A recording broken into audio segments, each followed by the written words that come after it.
I'm Dr. Christopher Huff. I'm an interventional cardiologist and vascular medicine physician out of Columbus, Ohio, and I have the privilege to present arterial and venous intervention for limb salvage. I have no relevant disclosures.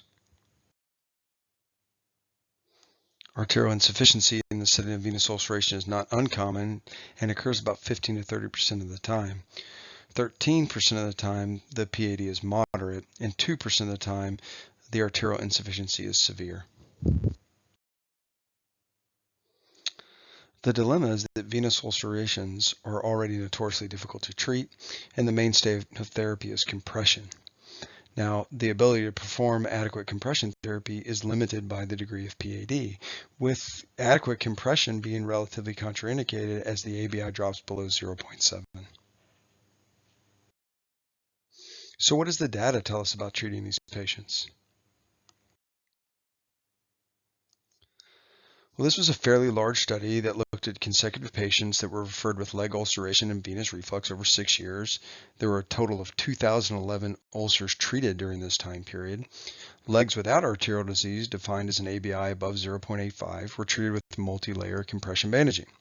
Those with moderate arterial compromise, defined as an ABI between 0.5 to 0.85, were initially managed with supervised modified compression and considered for revascularization if there was a stall in wound healing. Patients with severe arterial disease, defined as an ABI of 0.5 or less, were considered for immediate revascularization. The results showed that at 36 weeks, 87% of people who presented with a venous ulcer and didn't have peripheral arterial disease healed.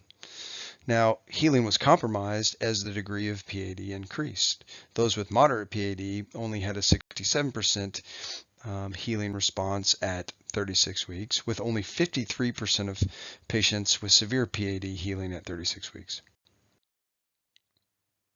Now, 17 legs with moderate PAD and 15 legs with severe PAD did undergo revascularization, and of those patients, 76% of them healed following revascularization at 36 weeks.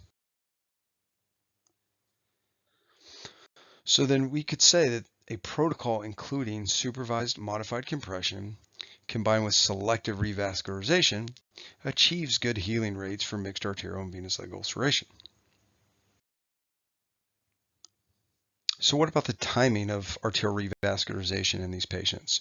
Well, a more recent study looked at 27 patients with clinical and duplex evidence of chronic venous insufficiency who had active leg ulcers and at least moderately impaired arterial perfusion, who were treated with percutaneous revascularization upfront before receiving compression therapy. The average ABI in this study was 0.56 and the average wound size was 12 centimeters squared. After the intervention, the average ABI was 0.97 and the average time taken to complete wound closure was 10 weeks. The closure rate at 10 weeks was 75% and the absolute closure rate overall was 100%. So then using these studies, we can conduct a treatment pathway for the evaluation and treatment of patients with mixed arterial and venous ulcerations. Patients presenting with a venous ulcer who also have a mild arterial perfusion deficit, an ABI of 0.7 to 0.8. It's safe to upfront put these patients in a 2 to 4 layer compression wrap. They can then undergo venous ablation or foam sclerotherapy if indicated. They can be treated with pentoxifylline and wound care and monitored very closely for signs of worsening arterial insufficiency or ulceration. And the threshold for revascularization should be quite low. For patients with a moderate to severe perfusion deficit, defined as an ABI of less than 0.7, they should receive upfront revascularization.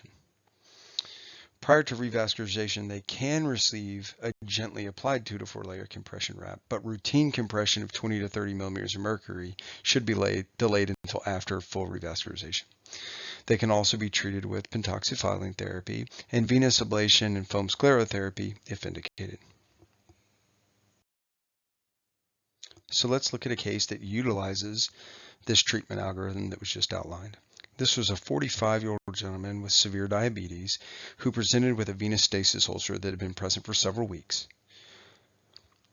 By examination, it was clear he had chronic venous insufficiency and that we were dealing with a venous stasis ulcer, but a pulse exam revealed barely palpable distal pulses, and monophasic signals by Doppler.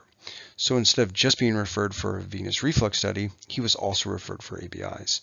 The ABI in his left leg was 0.65, and the venous insufficiency study did show significant venous reflux in both the GSV and the SSV.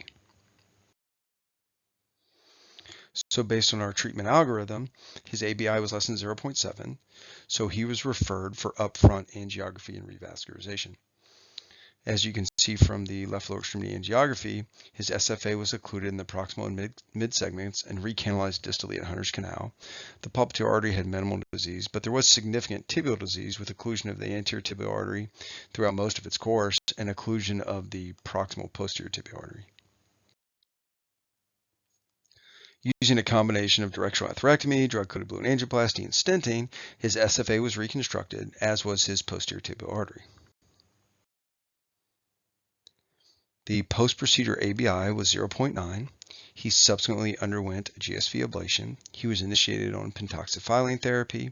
He was placed in 20 to 30 millimeter of mercury compression hose and referred for wound care. Ultimately, he completely healed his wound at 8 weeks. So in summary, we should have a low index of suspicion for combined venous and arterial disease in patients with the appropriate risk factors. A comprehensive arterial and venous treatment program is the key to effective management of these patients and healing of their ulcers. Early arterial revascularization should be considered in patients with ulceration and an ABI of less than 0.7, regardless of the etiology. It may look like a classic venous ulceration, but if their ABI is less than 0.7, they will have delayed wound healing without arterial revascularization. And remember, patients can change over time. Patients may have a long history of venous disease, but as they age, have worsening of their arterial disease, in which case they may have recurrence of their wounds and delayed wound healing compared to previous occasions. Thank you very much.